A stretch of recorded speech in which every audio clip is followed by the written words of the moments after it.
사무엘상 21장을 살펴보기 전에 사무엘하 전체의 구조에 대한 내용을 한번 우리가 살펴보도록 하죠. 사무엘하는 1장부터 24장까지 있습니다. 그런데 1장부터 10장까지는 다윗의 성공과 번영에 대한 내용을 다루고 있습니다.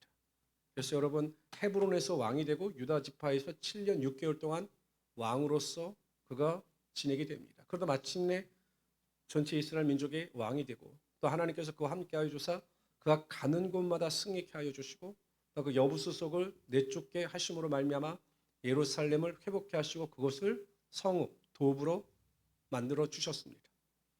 11장부터 20장까지는 다윗의 고난과 범죄와 고난에 대한 이야기입니다. 그 암몬과의 전쟁에서 자신이 궁정에서 잠을 자다가 그 밧세바를 보고 범죄하게 되고 우리아를 죽이게 되고 또 그로 인하여 하나님의 징계를 받아 많은 고난을 당하게 됩니다. 태어난 아이가 죽기도 하고 또 사랑한 아들 압살롬의 반역을 경험하기도 하고 우리가 지난 시간에 살펴왔듯이 세바의 반란으로 인하여 큰 고통과 좌절을 또한 맛보게 됩니다. 이것이 11장부터 20장까지의 내용입니다. 오늘 21장에서 24장까지의 내용은 하나의 부록과 같은 겁니다. 그러니까 여러분 1장부터 20장까지는 시대적 순서에 의하여 발생한 사건을 중심으로 성경이 기록되어졌다고 한다면 21장부터 24장까지는 어떤 시대적 순서에 의한 것이 아니라 다윗 왕이 왕위로 즉위할 때 일어났던 특별한 사건에 대하여 부록처럼 기록하고 있는 겁니다. 사사기도 비슷했죠. 사사기도 보면 시대적으로 나열되다가 나중에 보면 레위 지파의 뭐 여러 가지 범죄라든가 또 베냐민 지파의 범죄에 대해서 부록처럼 기록한 것처럼 사무엘하 21장부터 24장 우리가 살펴볼 21장부터 하나의 부록과 같은 내용이다라는 것을 기록하시고 성경을 보면 됩니다. 근데 이제 1절부터 14절까지는요. 보통 다윗 왕 초기에 발생한 사건으로 봅니다. 우리 1절부터 14절까지 읽도록 하죠. 여러분들이 먼저 1절을 읽어주세요. 읽습니다. 시작.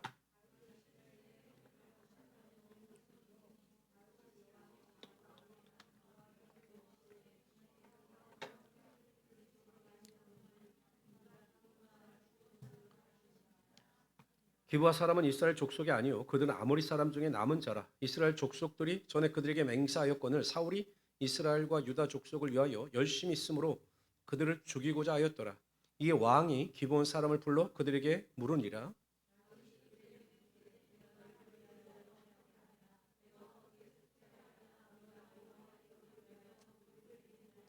기브온 사람이 그에게 대답하되 사울과 그의 집과 우리 사이의 문제는 은금에 있지 아니하오며 이스라엘 가운데서 사람을 죽이는 문제도 우리에게 있지 아니하니이다 하니라. 왕이 이르되 너희가 말하는 대로 시행하리라.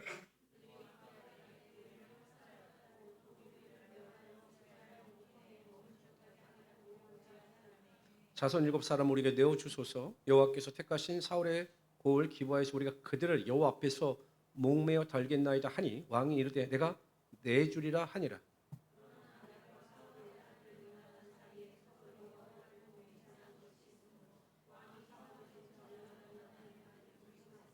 왕이 이 아이의 딸 리스바에게 난 자 곧 사울의 두 아들 알모니아와 무비보셋과 사울의 딸 메렙에게서 난 자 곧 모올라 사람 바르실레의 아들 아드리엘이 5 아들을 붙잡아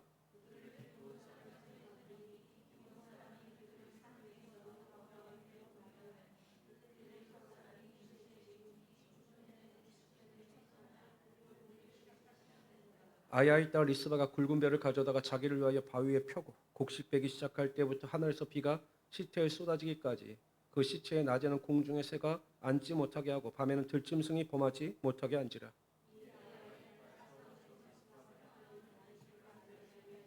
다윗이 가서 사울의 뼈와 그의 아들 요나단의 뼈를 길앗 야베스 사람에게 가서 가져가니 이는 전에 블레셋 사람들이 사울을 길보에서 죽여 블레셋 사람들이 베산 거리에 매단 것을 그들이 가만히 가져온 곳이라.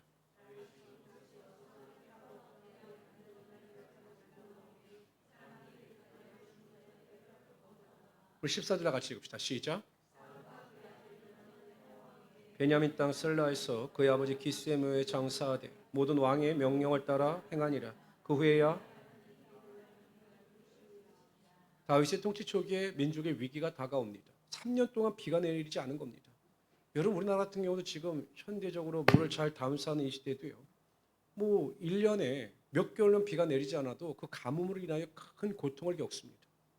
그런데 이 가나안 땅, 이 팔레스타인 지역은 워낙 물이 귀한 지역이고 척박한 땅이기 때문에 3년 동안 비가 내리지 않았다고 하는 것은 엄청난 재앙을 의미하는 겁니다. 근데 여러분, 이런 재앙 앞에서 다윗이 가장 먼저 취한 행동은 하나님께 엎드려 하나님께 기도하는 일이었습니다. 가뭄을 극복하기 위해서 자신이 무엇인가 방법을 연구하고 자신의 생각이나 경험을 가지고 문제를 해결하려고 노력하는 것이 아니라 모든 것을 다 내려놓고 가장 먼저 하나님 앞에 무릎 꿇고 엎드려 기도하고 있다는 사실입니다. 기도하는 일보다 더 중요하고 더 가치 있고 더 위대한 일은 없습니다. 하나님께 기도하는 일보다 더 위대한 일은 없습니다. 왜냐하면 우리가 기도할 때 우리가 일하는 것이 아니라 우리의 기도를 통해서 하나님께서 위대한 일을 행하시고 가치 있는 일을 행하시고 중요한 일을 행하시기 때문에 우리의 일생에 있어 우리의 삶에 있어 기도하는 것만큼 중요하고 가치가 있고 위대한 일은 없다라는 사실입니다. 요즘에는 이제 사람들이 수술을 받게 되면 저는 이제 이렇게 가서 수술을 이제 받으시면 다 나으셨습니까? 저 열심히 기도하는데 좀 수술 잘 됐죠? 그렇게 이제 여쭤본 다음에 제가 꼭 여쭤보는 게 하나 있어요. 그게 뭐냐면 혹시 실비보험은 드셨나요? 이걸 꼭 여쭤봅니다. 왜냐하면 수술비가 많이 나오게 되면 사람들이 그 수술을 잘 받은 것에 대해서는 감사하지만 이 수술비에 대한 압박을 많이 받더라고요. 그래서 제가 꼭 여쭤보는 요즘 분들은 그래도 다 지혜롭게 다 실비보험을 다 준비를 하셔서 목사님 걱정 안 하셔도 됩니다. 제가 실비를 잘 들어서 뭐 수술비는 걱정 안 하셔도 됩니다. 이렇게 말씀을 하십니다. 근데 이렇게 여쭤보니까 비용도 얼마 들지 않는데 그렇게 미리미리 실비보험을 들어두면 막상 큰 수술을 받았을 때 그래도 큰 걱정을 하지 않게 되는 것을 제가 보았습니다. 우리 인생도 마찬가지입니다. 우리의 삶에요, 인생의 잔고에 기도의 예금을 채우게 되면 우리가 가장 어렵고 힘든 중에 그 기도의 잔고에 쌓인 그 기도의 분량으로 말미암아 우리가 모든 어려움과 고난을 넉넉히 이기며 살아갈 수 있게 된다는 것입니다. 여러분, 집에 도둑이 들었습니다. 강도야! 라고 소리치고 그 강도를 쫓아갑니다. 쫓아가면 안 됩니다. 지금 제가 예가를 드는 거지. 강도야! 하고 그 강도를 쫓아갑니다. 평상시에 운동을 많이 한 사람, 평상시에 달리기를 많이 한 사람은 그 강도를 쫓아가는 일이 대하여 어려움을 느끼지 않아요. 평상시에 운동을 많이 했기 때문에. 근데 평상시에 숨쉬기 운동밖에 하지 않냐고 매일 누워있는 사람은 강도야 하고 소리치고 얼마나 쫓아가겠습니까? 제가 보기에 10m 쫓아가면 포기합니다. 힘이 드니까요. 기도가 이와 같은 것입니다. 어떤 분들에게 여쭤보면 기도하셔야죠 라고 여쭤봐요. 목사님, 저에게는요 아주 문제가 그렇게 많지 않아서 제가 또 문제가 생기면 열심히 기도하겠습니다. 이렇게 대답하시는 분들도 있습니다. 근데 과연 그럴까요? 평상시 여러분 기도하지 않는 사람이 문제가 생기고 고난이 다가오고 환란이 다가올 때 하나님 앞에 반드시 엎드려 즉각적으로 기도하느냐? 안 그래요. 어떤 사람이 하나님 앞에 즉각적으로 무릎 꿇고 엎드려 기도하느냐? 평상시에 자신의 인생의 잔고에 기도의 예금을 많이 쌓아놓았던 사람들이 힘들지 않고 하나님 앞에 엎드려 기도함으로 말미암아 하나님의 놀라운 능력과 권능을 맛보게 된다는 겁니다. 평상시 운동이 되어 있지 않은 사람이 강도를 쫓아갈 때 힘이 든 것처럼 평상시에 기도의 훈련이 되어 있지 않은 성도는요, 문제가 생기고 고난이 생길 때 막상 기도하려고 하지만 기도하는 것이 어색하고 너무나 힘이 듭니다. 매일 그러나 하나님 앞에 엎드려 기도하는 습관을 가지고 살아왔던 성도들은 막상 문제가 생기고 고난이 다가오고 환란이 다가올 때마다 기도하는 일이 어렵지 않아요. 또 기도할 때마다 하나님 부어주신 더 큰 은혜와 능력을 경험함으로 말미암아 더 큰 일을 경험하며 살아갈 수 있게 된다는 것입니다. 꼭 기억하십시오. 기도하는 일보다 더 위대하고 가치 있는 일은 없습니다. 인생에서 가장 큰 투자는 우리가 미리미리 하나님 앞에서 기도함으로 말미암아 인생의 잔고에 기도의 예금을 쌓는 겁니다. 우리 성도님들은 항상 기도하는 일에 최선을 다하심으로 말미암아 기도로 말미암아 빛나는 인생을 살아갈 수 있는 하나님의 귀한 성도들이 되시기를 주님의 이름으로 축원합니다. 하나님 앞에 열심히 다윗이 기도하니 하나님께서 그 가뭄이 무엇 때문에 발생했는지에 대해서 알려주셨습니다. 그것은 사울 왕의 잘못이었습니다. 죄 때문에 그랬습니다. 이것도 역사적 배경이 있는데요. 이제 성경을 살펴본 분들은 잘 아시겠지만 여호수아 9장에 보면 이스라엘 백성들이 가나안 땅을 정복합니다. 여리고성을 무너뜨리고 아이성을 무너뜨립니다. 그 모든 소식이 가나안 족속들에게 전파가 됩니다. 그때 아모리 족속인 이 기브온 사람들이 위장하고 이 이스라엘 백성들에게 나오는 겁니다. 왜냐하면 자신들이 생각하기엔 그 하나님께서 함께 하신 이스라엘 백성들을 대적할 수 없다. 우리도 틀림없이 여리고성이나 아이성처럼 될 것이다. 그럴 바엔 우리가 항복을 하자. 이렇게 나온 거예요. 근데 자신들이 아모리 족속, 가나안 족속이라고 이야기를 하면 죽일 것이 뻔하니까 속인 겁니다. 저 멀리 그 먼 곳에서 온 나그네처럼 옷도 남루하게 입고 그냥 그 떡과 이 포도주를 가지고 나온 겁니다. 그 화친을 요구합니다. 우리 저 멀리서 온 나그네들인데 좀 우리를 받아주십시오. 우린 당신의 종들이 되겠습니다. 그래서 그들을 물깃는 자로 또한 장작을 자르는 자들로 이제 허락을 합니다. 근데 문제는 여호수아나 이스라엘 백성들 중에 그 문제에 대해서 이 기브온 사람들을 받아들여야 하는 문제에 대해서 하나님께 묻지 않았습니다. 물었다면 하나님께서 알려주셨겠죠. 그러나 하나님은 신실하신 하나님이시기 때문에 너희가 입술로 약속을 한 것이라면 그것을 지켜야 한다라고 해서 기브온 족속을 받아들였습니다. 그리고 그들을 진멸하지 않았죠. 그래서 그 기브온 사람들이 그 사울 왕 때까지 잘 그 안에 섞여서 살아왔던 겁니다. 그런데 어느 날 갑자기 사울 왕이 기브온 족속이 마음에 들지 않았는지 아니면 그들이 눈에 가시였는지 민족주의를 내세웁니다. 오늘 2절에 보면 사울 왕이 이렇게 이야기합니다. 이스라엘과 유다 족속을 위하여 열심히 있으므로. 그러니까 그렇게 이야기하는 거죠. 아니 유다와 이스라엘은 순수 혈통인데 어떻게 우리가 이방 민족인 가나안 족속인 기본 사람들과 같이 섞여 살 수 있겠느냐. 이건 하나님께서 기뻐하시는 일이 아니다. 가나안 족속을 심판하라고 하시는 것이 하나님의 뜻이다. 이렇게 백성들의 호소를 하니 이제 백성들도 아무 말도 하지 않는 거죠. 그래서 기본 사람들을 많이 살해합니다. 그 일로 인해서 오늘 이 고난과 좌절이 다가오게 된 거죠. 여기에서 우리가 살펴볼 것은 사울 왕의 열심입니다. 사울 왕은 말은 틀리지 않아요. 우리가 순수한 혈통, 어떤 순수한 이스라엘 민족의 혈통을 유지하기 위해서는 이방 민족과 섞어 사는 것, 하나님께서 기뻐하시지 않는 가나안 족속들과 섞어 사는 것은 별로 좋은 일이 아니다. 말은 맞죠. 그들을 없애자 열심도 이해가 됩니다. 그러나 문제는 하나님이 빠진 열심은 절대로 하나님께서 기뻐하시지 않는다는 것입니다.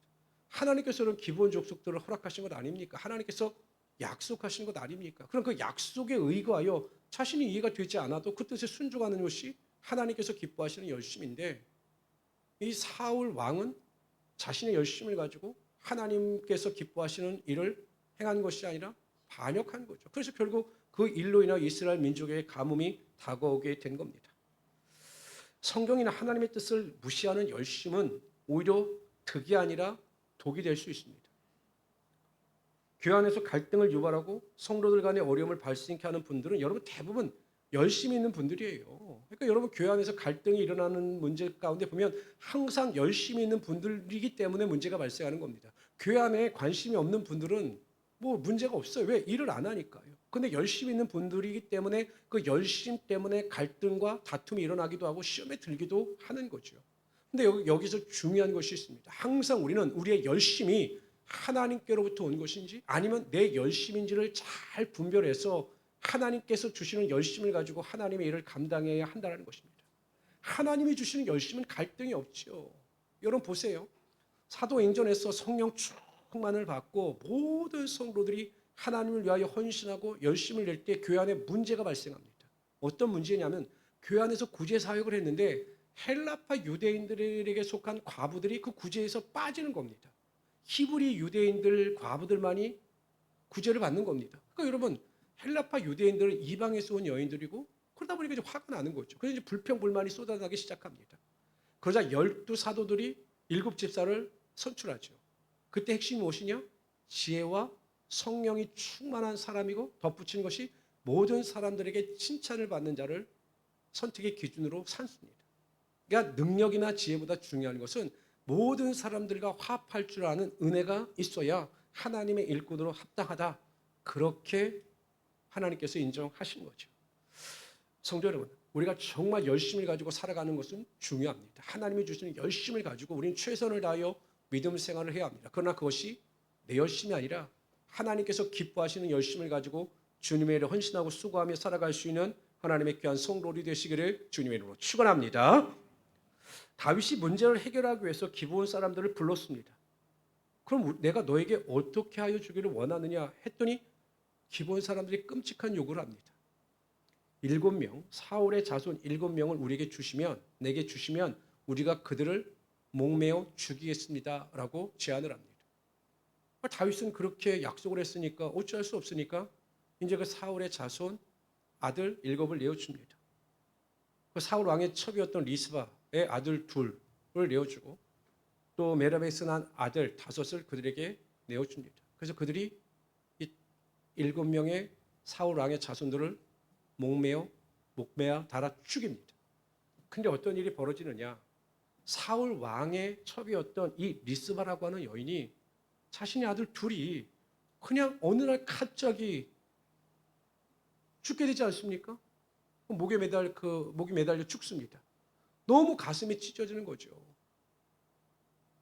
부모가 죽으면 무덤에 묻지만 자녀가 죽으면 부모의 가슴에 묻는다는 말이 있듯이 이 리스바라고 하는 여인이 그 목매다 죽은 아들의 그 시체 앞에 나가 매일 그 짐승들을 쫓은 겁니다.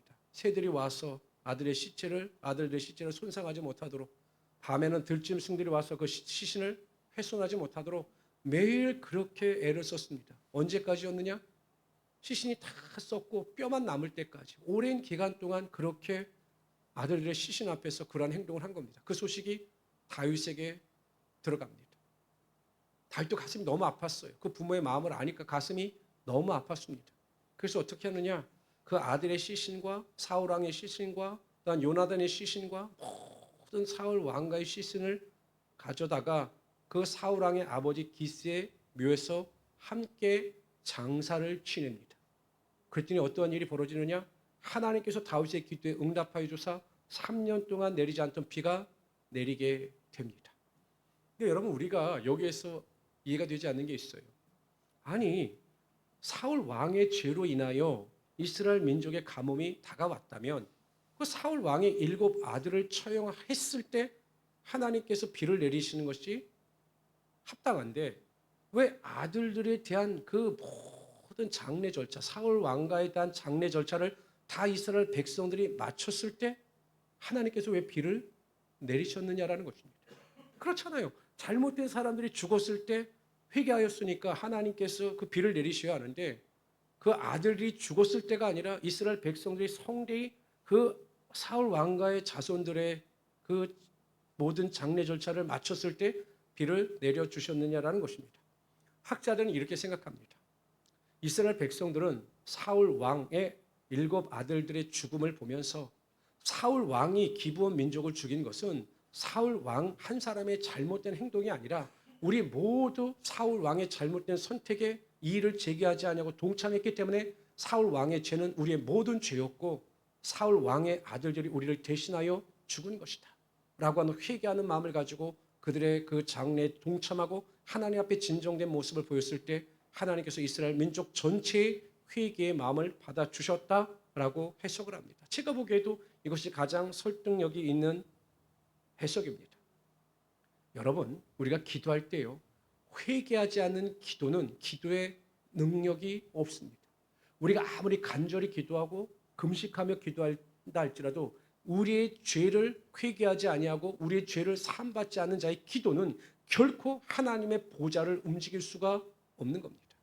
우리의 기도에 있어 가장 중요한 것은 먼저 내 죄를 회개하고 거룩한 마음과 생각을 가지고 기도할 때 우리의 기도가 능력이 있고 응답받는 기도가 될 수가 있다는 거죠.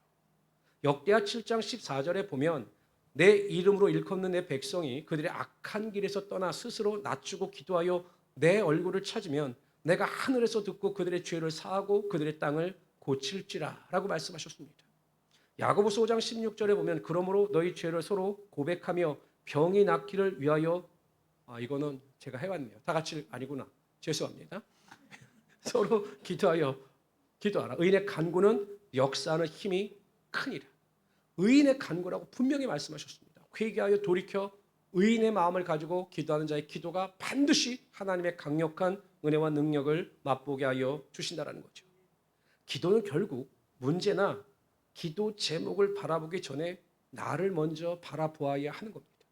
우리가 여러분 가장 먼저 이제 기도를 시작할 때 가장 중요한 기도는 먼저 그 기도를 통해서 나를 바라보고 나의 잘못과 나의 죄를 하나님 앞에 먼저 회개하여 그 기도의 길로 나아갈 때 하나님께서 우리 회개를 받아주시고 마침내 우리 기도 가운데 응답하여 주사 크고 비밀한 일 우리의 삶 가운데 나타나게 하여 주시는 거죠. 그러니까 여러분 기도를 해도요. 어떤 분들은 정말 열심히 기도를 하는데 사람이 안 바뀌어요. 기도를 하면 사람이 바뀌게 되어 있거든요. 근데 사람이 안 바뀌어요. 항상 기도를 해도 그 자리입니다. 뭔가 변화가 없어요. 그 이유가 무엇이냐? 회개하지 않기 때문입니다. 나를 바라보지 않기 때문입니다. 여러분 이스라엘 민족과 다윗이 하나님 앞에 진정으로 회개하고 돌이켰을 때 하나님께서 가문 가운데 비를 내리사 축복의 은혜와 능력으로 함께하여 주셨던 것처럼 항상 우리는 먼저 기도를 시작할 때마다 내 자신을 바라보고 내가 하나님 앞에 회개할 것이 있으면 온전히 회개함으로 말미암아 하나님의 놀라운 기도의 능력을 맛볼 수 있어야 한다라는 겁니다. 근데 여러분 더 큰 문제는 무엇인지 아십니까? 예전에 보면 우리나라 그 사극에 보면 사또들이 죄인들을 잡아다가 뭐라고 이야기합니까? 죄를 알려주지도 않아요. 그리고 뭐라고 이야기합니까? 내 죄를 알렸다. 근데 내 죄를 몰라요. 대부분 사람들이 죄를 몰라요. 그래서 곤장을 맞습니다. 성도들의 가장 큰 문제도 뭐냐면 자신의 죄를 몰라요. 내 문제가 무엇인지 몰라요. 그래서 가장 중요한 것이 무엇이냐? 저도 항상 그렇게 기도합니다. 하나님, 항상 제가 기도할 때마다 하나님, 제가 모르고 지은 죄에 대해서도 깨닫게 하시고 보게 하여 주셔서 그 죄를 고백하고 회개하게 하여 주십시오라고 기도하면 어느 순간 성령께서 제가 모르고 지은 죄에 대해서도 알게 하시고 또 느끼게 하시고 깨닫게 하여 주셔서 하나님 앞에 회개할 수 있는 은혜와 능력을 부어 주시더라는 겁니다. 그러니까 여러분 성령께서 함께 하시면요 죄를 보게 하셔요. 그리고 죄를 깨닫게 하셔요. 그래서 회개의 자리에 나가게 하여 주시는 겁니다. 항상 그러한 기도의 습관을 통하여 거룩한 자답게 기도하심으로 하나님의 놀라운 은혜와 능력을 맛볼 수 있는 우리 성도들이 되시기를 주님의 이름으로 축원합니다. 15절부터 22절까지 다 같이 읽읍시다. 15절 여러분들 읽어주세요. 있습니다. 시작.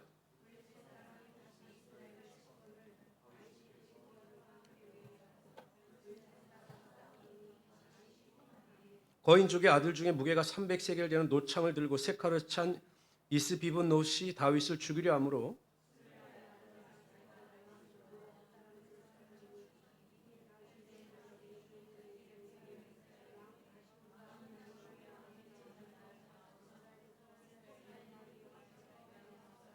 그 후에 다시 블레셋 사람과 곱에서 전쟁할 때 후셋 사람 십북에는 거인족의 아들 중에 삽을 쳐 죽였고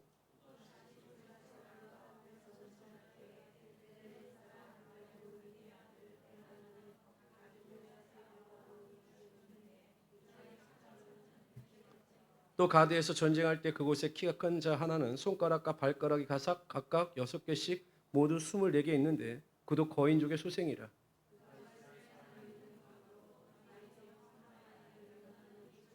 22절 다 같이 읽읍시다. 시작.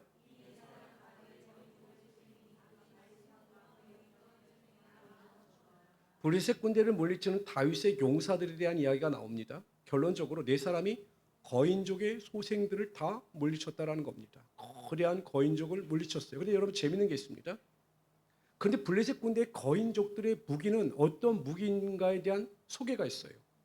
그런데 반면에 이스라엘 백성들 그 용사들은 어떠한 무기를 가지고 그들을 대적했는가에 대한 기록은 없습니다. 오늘 본문에 보면 무게가 300세겔 되는 노창을 들고 세 칼을 어마어마한 노창을 들고 그 거인족들이 전쟁에 임했다라는 겁니다. 또 자루는 배틀채 같았더라 이렇게 이야기합니다. 그러니까 거인족들은 그 체격만 우람할 뿐만 아니라 강력한 무기를 가지고 이 이스라엘 용사들과 전쟁을 벌인 겁니다. 그래서 성경에 보면 이 이스라엘 용사들이 가지고 나간 무기가 무엇인지 기록이 되어 있습니까? 없어요. 그 이스라엘 용사들은 어떠한 무기를 가지고 그 거인족을 대적했다, 어떠한 칼을 가지고 뭐 창을 가지고 대적했다라고 하는 내용은 전혀 없습니다. 오직 그 용사들이 그 거인족들과 그 무기와 맞서서 승리했다라고 하는 기록밖에 없습니다. 왜 그럴까요? 그들은 자신들이 가지고 있는 무기를 의지하여 전쟁에 참여하는 것이 아니라 하나님께서 자신들과 함께 하심을 믿고 믿음으로 나갔기 때문에 무기보다 더 중요한 것이 믿음이라는 사실을 입증하고 있는 겁니다. 그래서 성경에 무기가 기록되어 있지 않는 거죠. 그 골리앗과 싸움을 할 때도 그 물맷돌 하나를 가지고 나갔던 그 다윗처럼 이들은 믿음을 가지고 나갔고 그 거인족을 어떤 강력한 무기를 가진 그들을 능히 이기며 승리할 수가 있었던 겁니다. 스가랴 4장 6절에 보면 이런 말씀이 있습니다. 다 같이 읽어봅시다. 시작. 이는 힘으로 되지 아니하며 능력으로 되지 아니하고 하나님 안에서 성령의 능력을 의지할 때 모든 일이 가하며 모든 것을 우리가 할 수 있게 된다는 것입니다. 사도 바울은 빌립보서 4장 13절에서 이렇게 이야기합니다. 내게 능력 주시는 자 안에서 내가 모든 것을 할 수 있느니라. 우리에게 강력한 무기가 필요하지 않을 때가 더 많을 수도 있습니다. 우리에게 믿음만 있다면 하나님께서 나와 함께 하시고 나를 도와주시며 그 은혜와 능력으로 나를 이끌어 가신다라고 한 확실한 믿음만 있다면 우리는 어떠한 거대한 문제 앞에서도 넘어지거나 쓰러지는 것이 아니라 넉넉히 그것을 이기며 살아갈 수 있게 되는 겁니다. 우리가 지혜가 없어서, 우리가 재물이 없어서, 우리에게 능력이 없어서가 아니라 우리에게 믿음이 없어서 우리가 패배할 때가 정말로 많다라는 사실이죠. 우리 모든 성도들 낙심하지 말고 오늘 이 밤에도 하나님께 주시는 믿음을 기대하시면서 하나님 내가 믿음을 가지고 세상을 넉넉히 이기며 살아갈 수 있도록 도와주시고 문제를 압도할 수 있도록 도와주시고 원하는 것 바라는 것을 넘치도록 경험해 살아갈 수 있게 하여 주십시오라고 기도하심으로 그런 은혜와 능력을 맛보며 살아갈 수 있는 하나님의 귀한 성도들이 되시기를 주님의 이름으로 축원합니다. 주시 하나님 오늘 우리를 사랑하사